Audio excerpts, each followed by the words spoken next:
Guys, welcome to UPSC CDS. जैसा कि मैंने वादा करा था कि आपको अगली वीडियो में आपका इंग्लिश कैसे करनी है, मैथ्स में एवरेज स्कोर कैसे करना है, जीएस को कैसे 20 मार्क्स लाने हैं, तीनों क्वेश्चंस के डाउट जो मेरे को वीडियो में पूछे गए थे तो मैं आपको ज़रूर बताऊंगा। ठीक है, तो उस वीडियो शुरू करते हैं। सबसे पहला क्वेश्चन कि इंग्लिश में मार्क्स इंक्रीज नहीं हो रहे हैं, मार्क्स कैसे इंक्रीज करें। तो इंग्लिश में ना अच्छा स्कोर करने के लिए आपको कुछ टॉपिक मैं बता रहा हूँ, वहाँ पे आपको कोशिश करनी है 10 आउट ऑफ 10 लाने की। मार्क्स नहीं, क्वेश्चंस अगर 10 आ रहे हैं तो 10 आउट ऑफ 10 करने हैं। जैसे PQRS हो गया, सेंटेंस अरेंजमेंट होता है, वर्ड्स अरेंजमेंट होता है, आपको सेंटेंस बनाना होता है पूरा। वो इतना सरल होता है ना कि अगर आपने डेली उसके 10-10 क्वेश्चन प्रैक्टिस करें तो बहुत अच्छे से हो जाएगा सीडीएस के टाइम तक। और प्रैक्टिस नहीं भी करोगे, आपका बेसिक कॉमन सेंस है, तो भी आप उसमें से 10 में से 6-7 तो सही कर सकते हो अगर आपने इंग्लिश पढ़ी है। और थोड़ा सा पढ़ लोगे ना उसको अच्छे से तो 10 के 10 भी सही हो जाएंगे, तो वो वहाँ पे आप कर सकते हो। पार्ट्स ऑफ स्पीच, ये ना प्रीवियस ईयर के जितने भी पार्ट्स ऑफ स्पीच आए हैं उनको सबसे पहले लगा लो। और पार्ट्स ऑफ स्पीच में आपको पता होना चाहिए एडजेक्टिव, एडवर्ब, नाउन, प्रोनाउन, ये सब क्या होते हैं और इनके जितने भी पार्ट्स हैं वो ही पता होने चाहिए।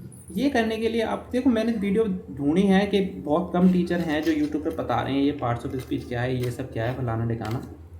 लेकिन अगर आप उनका पेड कोर्स लोगे तो ऑब्वियसली वो बता देंगे। मैं आपको सजेस्ट कर रहा हूँ 9th-10th की जो बुक्स है ना इंग्लिश की, इंग्लिश ग्रामर की, वहाँ से कर लीजिए, वहाँ पे ये सब दिया हुआ है। नहीं तो बच्चों की किताब उठा लीजिए 6th-7th-8th की, वहाँ से पार्ट्स ऑफ स्पीच आपको बेस्ट हो जाएंगे क्योंकि वहीं से हम सब लोग सीखे हैं। ठीक है, थर्ड जो टॉपिक आ रहा है वो S1 to S6 है। मैं मानता हूँ ये क्वेश्चंस काफ़ी बड़े आते हैं, इनमें गलतियाँ होती हैं, लेकिन 10 में से 10 नहीं हो सकते, हो भी सकते हैं, ऐसे हम नहीं बोलेंगे नहीं हो सकते, लेकिन कोशिश तो कर सकते हैं। S1 to S6 ना टाइम कंज्यूमिंग होते हैं। सेंटेंस अरेंजमेंट आपने देखा होगा, S1 दिया होता है, S6 दिया होता है, बीच के PQRS दिए होते हैं, उनमें से आपको बताना होता है, ऊपर अरेंजमेंट करना होता है। ठीक है, तो इनमें क्या होता है ना, टाइम कंज्यूमिंग होते हैं। तो अगर आप अभी डेली से 5-5 क्वेश्चंस डेली के लगाइए। ठीक है, 5 क्वेश्चंस लगने में अगर आपको आधा घंटा भी लग रहा है ना, मैं बहुत ज़्यादा बता रहा हूँ, स्टार्टिंग में इतना टाइम आपको बिल्कुल लग जाएगा क्योंकि आपको 6 सेंटेंस पढ़ने हैं, फिर उसके बाद में सही से लगा के देखने हैं, फिर अपने आंसर मैच कर लेना।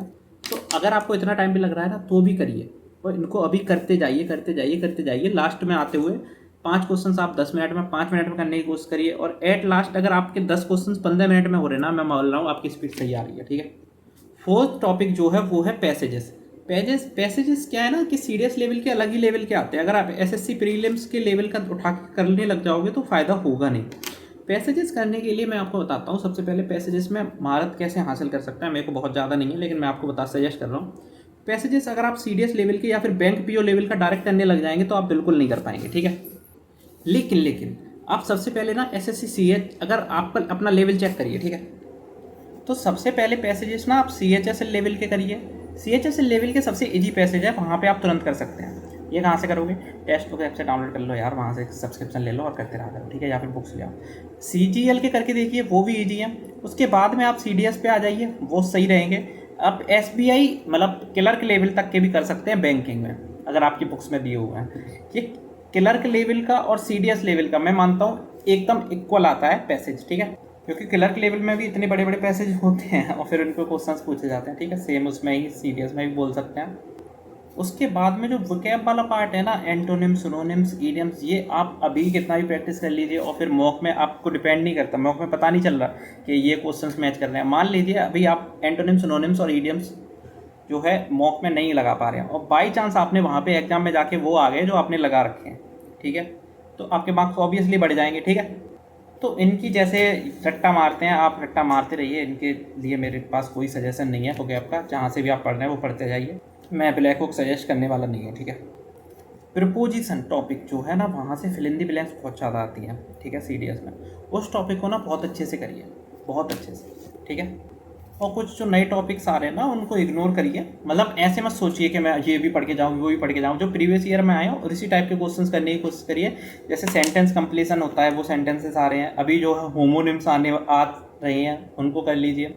अच्छा, ये सब करते कहाँ से हैं भाई, करें कहाँ से। तो फिर जो CGL, CPO, CHSL, मतलब CHSL इतना पुराना मत जाइए, CPO और CGL में चला जाइए। वहाँ पे अगर होमोनिम्स आए हुए हैं मेंस लेवल तक के पुराने 5 साल के, तो वो आप कर सकते हैं बिल्कुल। ऑब्वियसली यूट्यूब से ही ढूंढेंगे। ठीक है, बाकी एक सजेशन मैं आपको दूंगा, मॉक के मार्क्स ना कभी, मेरे को नहीं लगता कि कभी डिपेंड कर रहे हैं आपके एक्चुअल मार्क्स पे। ठीक है, मॉक्स केवल आपकी प्रैक्टिस के लिए है कि आपने घर पे प्रैक्टिस करी, आप इतने टाइम में ये क्वेश्चन सॉल्व कर पा रहे हैं, आपको कोई दिक्कत नहीं आ रही है। ठीक है, और आप एक यूज टू हो जा रहे हैं कि 2 घंटे का आप एग्ज़ाम दे पा रहे हैं तमीज़ से एक जगह बैठ के, ठीक है, ज़्यादा इधर उधर नहीं हो रहे, ठीक है। तो मॉक इसमें हेल्प कर रहा है। मैं बता रहा हूँ ईमानदारी से, मैंने एसएससी सीजीएल दिया था, ठीक है, 2022 वाला। मेरे कभी भी मेंस में 240 मार्क्स नहीं आए थे, ईमानदारी से, कभी भी ना टेक्स्ट बुक के मॉक में आए थे। एक आध बार कभी आ गया हूँ 239 238 ऐसे मार्क्स तो अलग बात है, और मैंने कम से कम 10-12 मार्क्स दिए थे फुल, ज़्यादा भी नहीं दिए थे, एक्चुअली झूठ नहीं बोलता मैं। लेकिन सेक्शनल मॉक में देता रहता था मैथ्स के, रीजनिंग के, तो उसमें जो है 90 मार्क्स आ जाते थे पूरे, मतलब पूरे तो नहीं आते थे लेकिन 82 81 इतने मार्क्स में ले आता था। इन एक्चुअल मेरे सीजीएल 2022 में 285 मार्क्स थे, जो काफ़ी बड़ा अचीवमेंट था क्योंकि मॉक में इतने मार्क्स नहीं आ रहे थे, ठीक है। तो मेरा खुद का लाइव एग्जाम्पल आपके सामने है। मॉक के मार्क्स कभी डिपेंड नहीं कर रहे, बस आप अपनी स्टडी को करते रहिए, प्रीवियस ईयर क्वेश्चंस करते रहिए, आपके मार्क्स अच्छे हो जाएंगे, डोंट वरी। ये तो था इंग्लिश का, ठीक है। सेकेंड चीज़ क्या है, आपके जीएस में 20 मार्क्स लाने में आपको दिक्कत आ रही है भाई, है ना। मैं ईमानदारी से बता रहा हूँ, मैंने जीएस मतलब सीडीएस का एग्जाम 5 बार दिया है, मैं कभी भी सेक्शनल कट ऑफ में फेल नहीं हुआ, ना किसी भी एग्जाम की, ठीक है। जीएस जब मैंने पहली अटैम्प्ट में भी दिया था ना, मतलब पढ़ के नहीं दिया था सीडीएस का कोई स्पेशल, एयरफोर्स एक्स ग्रुप के एग्जाम के 4 दिन बाद सीडीएस का एग्जाम था, बस फॉर्म फिल कर दिया था, और जब दिया था ना तो एक्चुअली मेरे 20 नंबर ही आए थे, करेक्ट है ना। सिंपली आप जो है करंट अफेयर्स कर सकते हैं, अभी 2 महीने बचे हैं। करंट अफेयर्स आप जनवरी से स्टार्ट कर लीजिए, और जून तक की करंट अफेयर्स समेट दीजिए पूरी, और हो पाए तो जुलाई कर लेना, वरना इग्नोर करोगे तो कोई दिक्कत बात नहीं है, 15 जुलाई तक कर लेना, ठीक है। मंथली वाइज करंट अफेयर्स करनी है, वीकली या फिर ऐसे नहीं करनी है, ठीक है। करंट अफेयर्स कर लीजिए। सेकंड चीज़ है पॉलिटी पढ़ने लग जाइए। पॉलिटी 2 महीने में आप ख़त्म कर सकते हैं, एक्चुअल कर सकते हैं। और थर्ड एंड लास्ट चीज़ मैं बोलना चाहूँगा कि साइंस पे पूरा तरीके से फोकस रखिए, क्योंकि साइंस बिना कुछ नहीं है, ठीक है। और करंट अफेयर्स जो आप कर रहे हैं वो डिटेल में होने चाहिए, ऐसा नहीं होना चाहिए कि वहाँ पे क्वेश्चंस आया हुआ है लेकिन आपने केवल ऊपर ऊपर का पढ़ रखा था, अंदर का जो पूछा है वो आ ही नहीं रहा है आपको। ऑनलाइन करंट अफेयर्स भी आते हैं, लेकिन कुछ करंट अफेयर्स ऐसे भी आते हैं जो 50% बोल सकते हैं, जो अंदर डीपली पूछ रहे होते हैं, उनमें से कौन कौन से सही है। साइंस, पॉलिटी, करंट अफेयर्स, इन तीनों पर डिपेंड रहिए। चौथी चीज़ अगर आप कर सकते हैं तो फिर करिए मॉडर्न हिस्ट्री, ठीक है। 2 महीने में जितना पढ़ सकते हैं उतना पढ़िए, जितना फालतू का टाइम बच रहा है इंग्लिश मैथ्स के बाद उस सब में ये सब करिए, कि इसमें कोई दिक्कत नहीं आएगी, guaranteed. Last thing, previous year questions को जरूर ध्यान में रखिए। आपके पास प्रीवियस ईयर क्वेश्चंस का कोटा होना चाहिए, कि अगर आपने एक टॉपिक खत्म करा है, कोई भी पॉलिटी खत्म करी है, टॉपिक नहीं कर रहा बोल रहा हूँ मैं, सब्जेक्ट खत्म किया है, पॉलिटी खत्म करी है, तो उसके क्वेश्चंस आप देखिए लगा करके कि आपको आ रहे हैं या नहीं आ रहे हैं, और आपने किस लेवल की पढ़ाई करी है, उसके टाइप के क्वेश्चन सीडीएस में पूछे जा रहे हैं, ठीक है। अगर आपने किसी एसएससी के टीचर से पॉलिटी पढ़ ली है, ठीक है, उसने ऊपर ऊपर का पढ़ा दिया है, एसएससी के प्रीवियस ईयर क्वेश्चन सारे कंप्लीट करा दिए हैं, तो उसने एसएससी के तो कंप्लीट करा दिए, और आप प्रीवियस ईयर करने जाओगे तो एसएससी के तो कर लोगे लेकिन सीडीएस के नहीं कर पाओगे। तो इसलिए एक अच्छा टीचर चुनिए, खान सा सही चॉइस हो सकते हैं बिल्कुल। और बाकी जो भी आपके फेवरेट टीचर हैं आप उनसे पढ़ सकते हैं बेशक। साइंस जहाँ मैं बोल रहा हूँ वहाँ फिजिक्स, केमिस्ट्री, बायोलॉजी तीनों पढ़ने हैं। ऐसा बिल्कुल नहीं करना है कि आप केवल फिजिक्स केमिस्ट्री पढ़ें और बोलेंगे मैं मैथ्स बैकग्राउंड से हूँ, बायोलॉजी मैं नहीं करूँगा, कर लो सर आप जो करना है, ठीक है, कहना है इतना ही करना है, उसके अलावा कुछ नहीं करना है, और आराम से आप कर लोगे, ठीक है। और मैंने बताया हुआ है कि ये सारे टॉपिक्स कैसे कैसे करने हैं, आप उसके लिए जीएस की वीडियो पे जा सकते हैं, वहाँ से आप क्लिक करके देख सकते हैं। कोशिश करूँगा लिंक डिस्क्रिप्शन में जाके, नहीं तो आप चैनल पे जाके देख लीजिए, कोई दिक्कत नहीं। 4वीं 5वीं वीडियो होगी लेटेस्ट। इंग्लिश पे बात हो गई, जीएस पे बात हो गई, अब बात करते हैं मैथ्स में एवरेज स्टूडेंट कैसे 40+ मार्क्स आराम से इजीली ला सकते हैं, 45+ आराम से ला सकते हैं, 50+ आराम से इजीली ला सकते हैं, ठीक है।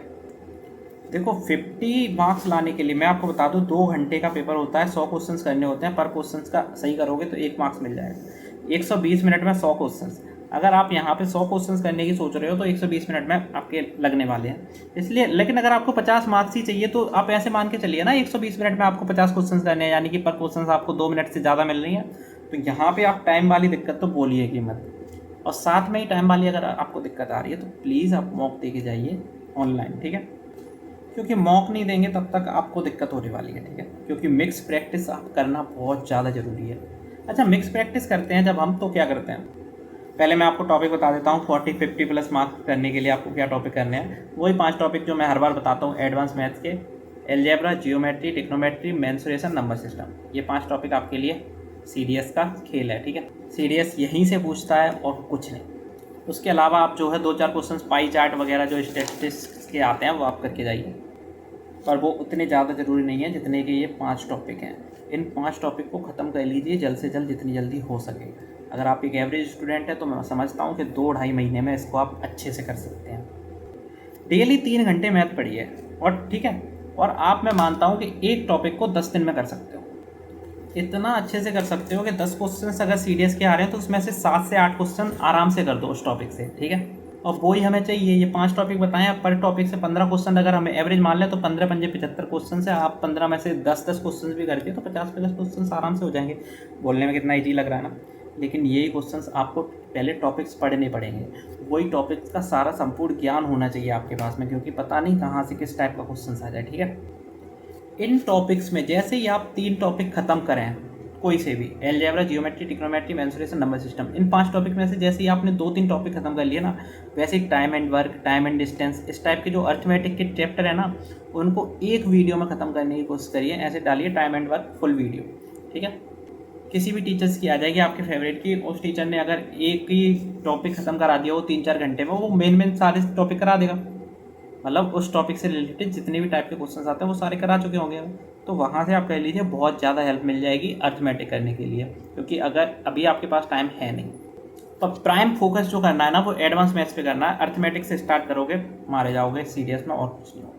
हाँ, एक मैं लास्ट आपको टिप देने वाला था कि सीडीएस क्या है ना, आप 2 घंटे का मॉक देते हैं तो कभी कभी लगता है कि मॉक भाई 2 घंटे का है, 2 घंटे डेली कैसे दूँ, मिल नहीं दिया जाता, पढ़ना भी है, मॉक कैसे दूँ।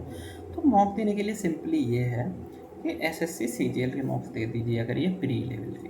प्री लेवल में क्या है, वहाँ पे आपको 25 क्वेश्चंस आ रहे हैं, 10-15 मिनट मिलेंगे, 15 मिनट में 25 क्वेश्चंस करने हैं और सारे मिक्स क्वेश्चंस आ रहे हैं, तो आपकी प्रैक्टिस तो हो ही रही ना, और स्पीड भी बढ़ी रही है। 15 मिनट में 25 क्वेश्चन करने हैं। और अब तो और आसान हो गया है, सीजीएल मेंस लेवल के क्वेश्चन है ना वो 30 आ रहे हैं। अब उनका लेवल तो हम बोल सकते हैं सीडीएस से टक्कर में तो नहीं बोलेंगे, लेकिन सीडीएस से कम ही है, लेकिन ठीक ठाक लेवल है उनका भी।